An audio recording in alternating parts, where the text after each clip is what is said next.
miongoni mwa mambo ambayo yataakad ni bora kuyafanya katika mwezi wa Ramadhani al-ikthar min qira'ati al-Qur'an al-Karim, ni mtu kukithirisha na kufanya kwa wingi kuisoma Qur'an.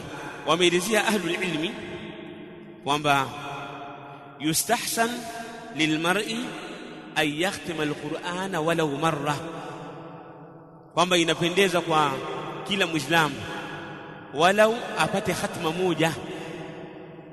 Lakini ilipokuwa ada ya salafu salih katika kusoma Qur'ani, walikuwa wanafanya khatma kila baada ya siku 7. Yani kila baada ya siku 7 mtu anasoma, anamaliza, anaanza upya. Kwa hiyo umeshindwa, basi ala al-aqall wala upate khatma moja, uisome Qur'ani kuanzia mwanzo mpaka mwisho wala mara moja. Yani ala al-aqall wala usome juzuu moja kwa siku. Sabilu Salaf TV, Sabilu Salaf TV, daima haki itaonekana.